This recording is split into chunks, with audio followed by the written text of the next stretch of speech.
Finally জিনিসগুলো চলে আসছে। আজকে আমার হাতে আছে এমন একটা বক্স যেটা আমার ছবি আঁকার পুরো গেমটাই বদলে দিতে যাচ্ছে। চলুন তাহলে দেখে নিই এই ম্যাজিক বক্সের ভেতরে কি কি আছে। শুরুতেই এখানে ছিল 4x4 ইঞ্চ সাইজের 5টা ক্যানভাস প্যানেল। এগুলোতে অ্যাক্রিলিক পেন্টিং করব। আমরা যারা আঁকাকি করি বেশিরভাগই স্টুডেন্ট, সবসময় এক বক্স রং নেওয়া সম্ভব হয় না। আমার যখন যে রংটা শেষ হয় ওটা আলাদাভাবে নিয়ে থাকি, আপনারাও চাইলে এরকম করতে পারেন। আর সবগুলো জিনিস আমি নিচ্ছি মিন্নিস আর্ট গ্যালারি ফেসবুক পেজ থেকে। এগুলো হলো রেজিন, আমি মূলত ক্যানভাস পেন্টিং এর উপরে দেওয়ার জন্য নিছি। তারপরে ছিল ডোজেন ক্লে আর ক্লে দিয়ে কাজ করার কিছু টুলস। এর আগে ক্লে দিয়ে কখনো কাজ করা হয় নাই, এবার ভাবলাম করি। প্রথমে ভাবছিলাম আপু এবার চকলেট দিতে ভুলে গেছেন, কিন্তু একটু পরেই ভিতরে দেখি চকলেট। মিন্নিস আর্ট গ্যালারি থেকে জিনিস নিব আর চকলেট থাকবে না, এরকম কখনো হয় নাকি। গ্লাসের উপরে পেন্টিং করার জন্য এই গ্লাসগুলো নিছি। এই ফোনের স্ট্যান্ডটা অনেক কাজের, একদম কাছের থেকে ভিডিও করার জন্য এটা আমি নিছি।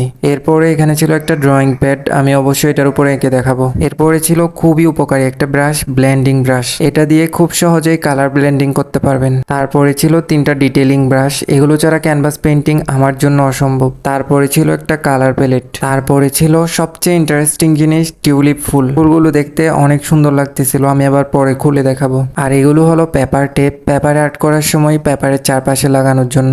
এরপরে ছিল খুবই কিউট একটা মিনি পেন্টিং নোটবুক। এটা হচ্ছে একটা ওয়াটার কালার প্যাড, আমি নিচে অ্যাক্রিলিক কালার করার জন্য। এটাতে নাকি অ্যাক্রিলিক কালারও করা যায়। সবশেষে এখানে ছিল একটা কম্বো প্যাক, যেখানে মাত্র 400 টাকায় একসাথে অনেক কিছু পেয়ে যাবেন। এটা নিয়ে বিস্তারিত একটা ভিডিও দিব। কারো থেকে গিফট আসে না করে আমার মতো নিজেকে নিজেই গিফট করুন মিন্নিস আর্ট গ্যালারি থেকে।